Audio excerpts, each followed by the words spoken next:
क्या होगा अगर आपके पास दुनिया बदल देने की ताकत हो, लेकिन उस ताकत को संभालने की जिम्मेदारी ना हो? क्या होगा अगर आप कुछ ऐसा बना दें जिस पर आपको गर्व होना चाहिए, लेकिन आप उससे मुंह मोड़ लें? आज हम बात करेंगे एक ऐसी कहानी की जो सिर्फ हॉरर नहीं है, बल्कि महत्वाकांक्षा और जिम्मेदारी की सबसे बड़ी चेतावनी है। ये कहानी है फ्रैंकेनस्टाइन की, लेकिन असली डर राक्षस में नहीं था। असली डर था जिम्मेदारी से भागने में। महत्वाकांक्षा, जब सपने जुनून बन जाएं। विक्टर फ्रैंकेनस्टाइन एक साधारण इंसान नहीं था। वो जिज्ञासु था, बुद्धिमान था।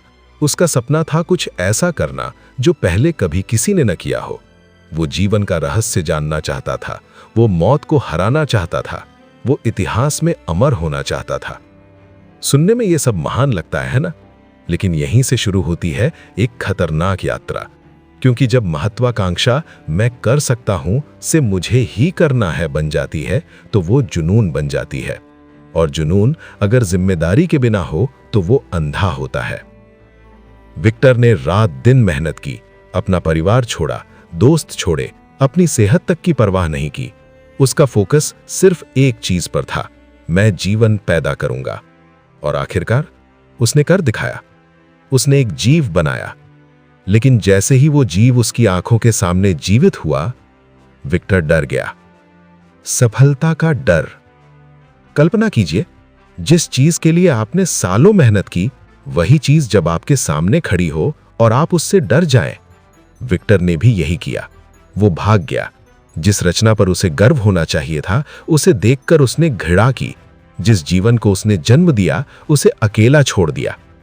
यहीं से शुरू होती है असली त्रासदी।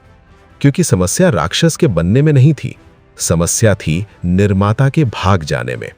दोस्तों, यही है रिस्पॉन्सिबिलिटी माइंडसेट की पहली सीख। सिर्फ कुछ बना देना ही काफी नहीं है, उसे संभालना, उसे मार्गदर्शन देना, ये असली काम है। जब जिम्मेदारी नहीं होती। वो जीव जन्म से बुरा नहीं था। वो बच्चा था, भावनाओं वाला, समझने की कोशिश करने वाला। वो लोगों से दोस्ती करना चाहता था, वो प्यार चाहता था, वो स्वीकार्यता चाहता था। लेकिन उसे क्या मिला? डर, नफरत, अस्वीकृति और सबसे बड़ी बात, उसके निर्माता की बेरुखी। सोचिए, अगर कोई बच्चा दुनिया में आए और उसका पिता उसे छोड़ दे, तो वो क्या सीखेगा? वो सीखेगा कि दुनिया क्रूर है। वो सीखेगा कि उसे खुद को बचाना है। वो सीखेगा कि दर्द का जवाब दर्द से देना है। और यही हुआ, राक्षस हिंसक बन गया। लेकिन असली सवाल यह है, क्या वो जन्म से राक्षस था या परिस्थितियों ने उसे बनाया? आज की दुनिया में फ्रैंकेनस्टाइन। अब जरा इस कहानी को अपनी जिंदगी से जोड़िए। कितनी बार हम कोई फैसला लेते हैं बिना उसके परिणाम के बारे में सोचे? कितनी बार हम कोई रिश्ता शुरू करते हैं लेकिन उसे निभाने की जिम्मेदारी नहीं लेते? कितनी बार हम बिजनेस शुरू करते हैं लेकिन मुश्किल आते ही छोड़ देते हैं? कितनी बार हम बच्चे पैदा करते हैं लेकिन उन्हें समय नहीं देते? कितनी बार हम सोशल मीडिया पर कुछ बोल देते हैं लेकिन उसके असर की जिम्मेदारी नहीं लेते? दोस्तों, हर क्रिएशन, चाहे वो एक प्रोजेक्ट हो, एक रिश्ता हो, एक विचार हो, उसके साथ जिम्मेदारी जुड़ी होती है। अगर हम जिम्मेदारी नहीं लेते तो वही चीज एक दिन हमारे खिलाफ खड़ी हो सकती है। जिम्मेदारी का असली मतलब। रिस्पॉन्सिबिलिटी का मतलब सिर्फ गलती मान लेना नहीं है। रिस्पॉन्सिबिलिटी का मतलब है परिणाम की जिम्मेदारी लेना, मार्गदर्शन देना, मुश्किल समय में साथ खड़ा रहना, अपनी बनाई चीज को बेहतर बनाना। विक्टर ने क्या किया? उसने सिर्फ शुरुआत की, लेकिन अंत तक साथ नहीं दिया। और याद रखिए, शुरुआत करना आसान है, अंत तक निभाना मुश्किल है। महत्वाकांक्षा प्लस जिम्मेदारी इज इक्वल टू सफलता। महत्वाकांक्षा गलत नहीं है, सपने देखना गलत नहीं है, बड़ा सोचना गलत नहीं है। गलत क्या है? बिना सोचे आगे बढ़ना, परिणामों की अनदेखी करना, और सबसे बड़ी बात, मुश्किल आने पर भाग जाना। अगर विक्टर अपने बनाए जीव को समझता, उसे सिखाता, उसे समाज में जगह दिलाता, तो शायद कहानी अलग होती। यही फर्क है पावर माइंडसेट और रिस्पॉन्सिबिलिटी माइंडसेट में। पावर माइंडसेट कहता है मैं कर सकता हूं, रिस्पॉन्सिबिलिटी माइंडसेट कहता है मैं करूंगा और निभाऊंगा भी। आपकी जिंदगी में यह कैसे लागू होता है? अगर आप स्टूडेंट हैं तो सिर्फ डिग्री मत लीजिए, ज्ञान की जिम्मेदारी लीजिए। अगर आप बिजनेसमैन हैं तो सिर्फ मुनाफा मत सोचिए, ग्राहकों और कर्मचारियों की जिम्मेदारी लीजिए। अगर आप पेरेंट हैं तो सिर्फ जन्म देना काफी नहीं, चरित्र बनाना भी जिम्मेदारी है। अगर आप लीडर हैं तो सिर्फ आदेश देना काफी नहीं, परिणामों का बोझ उठाना भी जरूरी है। याद रखिए, हर निर्णय एक बीज है और हर बीज एक पेड़ बनेगा। अब ये आप पर है, वो पेड़ छाया देगा या कांटे। जिम्मेदारी से भागने की कीमत। विक्टर ने जिम्मेदारी से भागने की कीमत चुकाई। उसने अपना परिवार खोया, अपनी शांति खोई, अपनी खुशी खोई और अंत में वो पछतावे के साथ जीता रहा। दोस्तों, जिम्मेदारी से भागना आसान है, लेकिन उसका परिणाम बहुत महंगा होता है। कभी कभी वो परिणाम तुरंत नहीं आता, लेकिन जब आता है तो जिंदगी बदल देता है। आज एक फैसला लें। आज खुद से एक सवाल पूछिए, क्या मैं अपनी बनाई चीजों की जिम्मेदारी ले रहा हूं? क्या मैं अपने फैसलों के परिणाम स्वीकार करता हूं? क्या मैं मुश्किल समय में खड़ा रहता हूं? अगर जवाब नहीं है तो आज से बदल दीजिए, क्योंकि असली ताकत जिम्मेदारी में है। समापन, इमोशनल हाई पॉइंट। याद रखिए, राक्षस बाहर नहीं बनते, राक्षस तब बनते हैं जब हम अपनी जिम्मेदारियों से मुंह मोड़ लेते हैं। आपके पास भी ताकत है, आप भी कुछ बड़ा कर सकते हैं, आप भी इतिहास बदल सकते हैं। लेकिन सिर्फ बनाइए मत, निभाइए।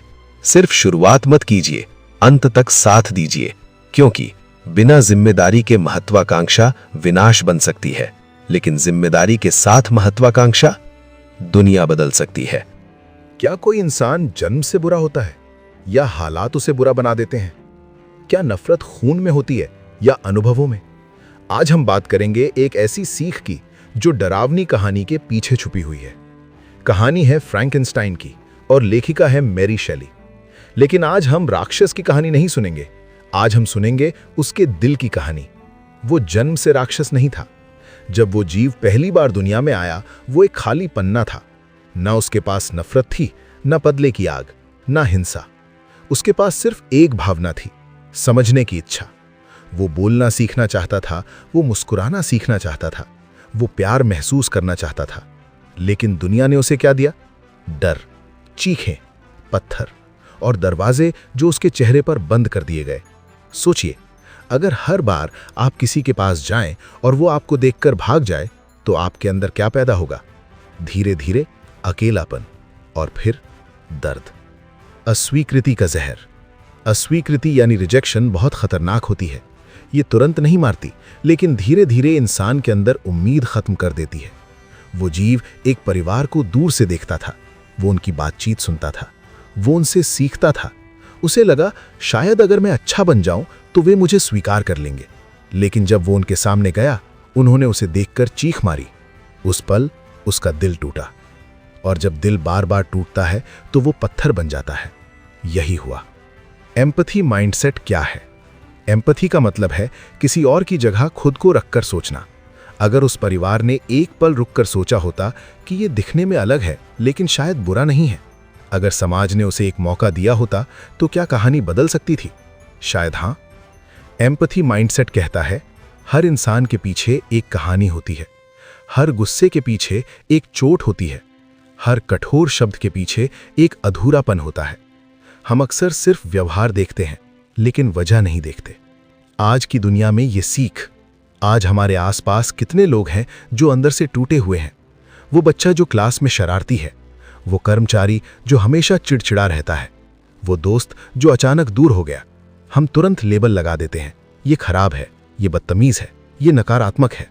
लेकिन क्या हमने कभी पूछा, तुम ठीक हो? कई बार लोग बुरे नहीं होते, वे सिर्फ अनसुने होते हैं। अकेलापन इंसान को बदल देता है। अकेलापन सिर्फ अकेले रहने का नाम नहीं है। अकेलापन वो एहसास है जब आप भीड़ में भी खुद को अजनबी महसूस करें। वो जीव भी ऐसा ही महसूस करता था। वो दुनिया का हिस्सा बनना चाहता था, लेकिन दुनिया ने उसे हिस्सा नहीं बनने दिया। और जब इंसान को जगह नहीं मिलती, तो वो खुद अपनी जगह बनाने की कोशिश करता है, कभी प्यार से, कभी गुस्से से। स्वीकार्यता की ताकत। सोचिए, अगर किसी एक इंसान ने भी उसे गले लगा लिया होता, तो क्या वो राक्षस बनता? शायद नहीं। एक स्वीकार्यता, एक मुस्कान, एक समझदारी भरा शब्द किसी की जिंदगी बदल सकता है। एक्सेप्टेंस माइंडसेट का मतलब है लोगों को उनके रूप से नहीं, उनके दिल से देखना, उनकी गलतियों के पीछे की वजह समझना, उन्हें सुधारने का मौका देना। लोगों को ठुकराने से वे टूटते नहीं, बदल जाते हैं।